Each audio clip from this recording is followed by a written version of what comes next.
ప్రతి అవ్వకి, ప్రతి తాతకి, ప్రతి అక్కకి, ప్రతి చెల్లికి జగన్మోహన్ రెడ్డి డబ్బులు వేస్తేనే బతికేది నాయనా. చంద్రబాబు వేయలేదు తండ్రి.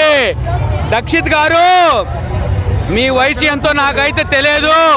మీ నాన్న ధనికులై ఉండొచ్చు, నీకు పెద్ద పెద్ద ప్రజానీకం మద్దతు ఇవ్వచ్చు. నాకైతే అవ్వలేరు నాయన. ఒక వాలంటరీ, ఒక 50 ఇల్లు, ఒక 70 ఇల్లు మాత్రమే. నువ్వు మా జగన్ని కాకితో పోల్చావు. మా జగన్ కాకినే. కానీ 10 ఎద్దుల నాడు, నువ్వు బల్గం సినిమా చూసావో లేదో నాయన, 10 ఎద్దుల నాడు మన జగన్మోహన్ రెడ్డి కాకి ముడితేనే తండ్రి స్వర్గానికి పోయేది.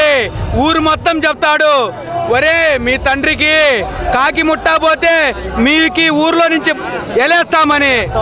మన జగన్మోహన్ రెడ్డి కూడా ప్రతి వ్యక్తికి, ఆంధ్ర రాష్ట్రంలో ఉన్న ప్రతి వ్యక్తికి స్వర్గం చేకూర్చే వ్యక్తి అని నేను గర్వంగా చెప్పుకుంటున్నా.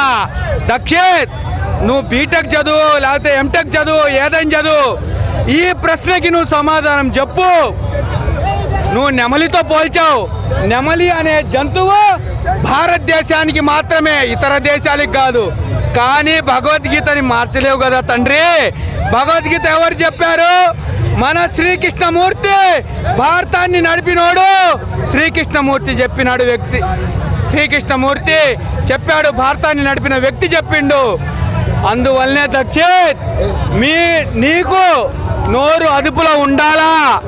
అది ఎందుకంటే నువ్వు చెప్తా ఉంటావు, ఆనాడు కొడాలి తిట్టిండు, పేరుని నాని తిట్టిండని చెప్తా ఉంటావు దక్షిత్.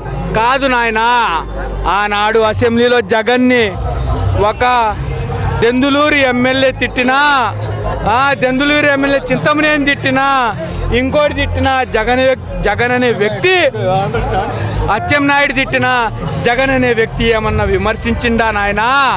విమర్శించలేదు. ఈనాడు కూడా నేను చెప్తున్నా, జగన్ అనే వ్యక్తి సీఎం అయిన తర్వాత ఏ రోజు కూడా చంద్రబాబు నాయుడు గారు అంటున్నాడు కానీ, దత్తపుత్రుడు అంటున్నాడు కానీ, గుడ్డలిప్పదీసి దంతా భూపాతాలని దొక్కుతా సైకో అంట అని జగన్మోహన్ రెడ్డి ఏనాడు విమర్శించలేదు నాయన. ఎందుకంటే మీ అనాలిసిస్ ప్రకారము జగన్మోహన్ రెడ్డి చెప్పినట్టు మీ ధనికుల దగ్గరికి పోయి చేతులు కట్టుకోవాలా.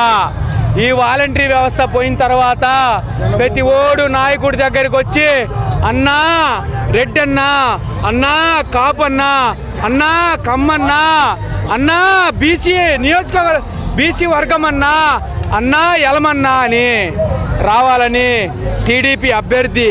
కానీ జగన్ యొక్క మనస్తత్వం ఏంటంటే, ప్రతి మనిషి, ప్రతి వ్యక్తి డైరెక్టుగా వాలంటరీ పెట్టిన తర్వాత డైరెక్టుగా నీ ఇంటికి ఒక కుక్కని కాపలా నువ్వు ఎట్టా పెట్టుకుంటావో అలా 50 ఇళ్ళకి జగన్మోహన్ రెడ్డి నేను అంగీకరిస్తున్నా.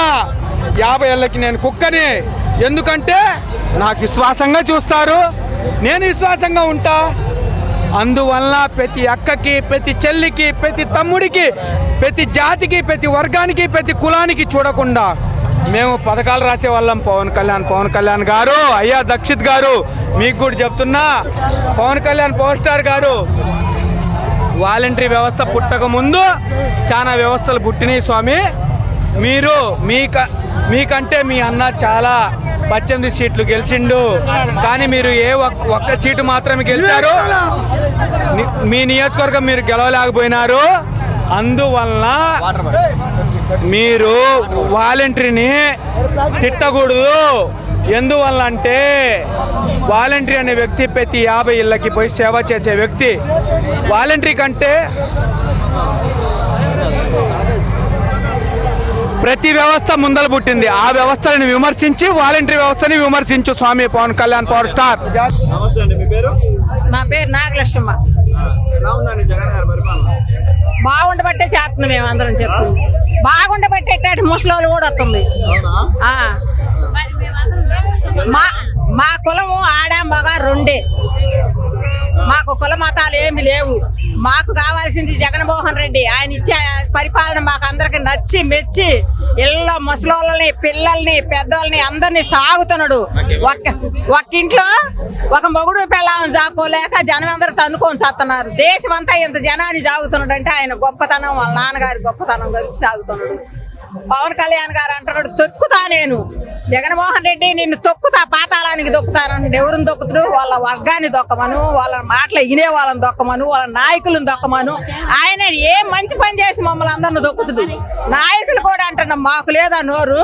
ఆ వంగలపూట వనిత నోరుకు వచ్చినట్టు మాట్లాడుతుంది, ఒక అరుణ నోటికి వచ్చినట్టు మాట్లాడుతుంది. మేము ఆడవాళ్ళం, మాకు సంస్కారం ఉంది, మేము అట్లా మాట్లాడలేము. పార్టీ కావాలంటే ఓట్లు అడిగి వేయించుకోమను. వాళ్ళని దొక్కుతాం వీళ్ళని దొక్కుతాం అంటే మేము కూడా తొక్కేదానికి సిద్ధమే, దేనికైనా సిద్ధమే. మీరు అడగండి ఓట్లు, మీరు మంచి పనులు చేయండి, వేయించుకోండి, మీరు చేసి చూపించండి. కర్ణాటకలో ఎడిపోయినారయ్యా మీరందరూ. చంద్రబాబు నాయుడు ఎడిపోయిండు, ఈ పవన్ కళ్యాణ్ ఎడిపోయిండు, ఈ పైన చెప్పే వాళ్ళందరూ ఎడిపోయినారు.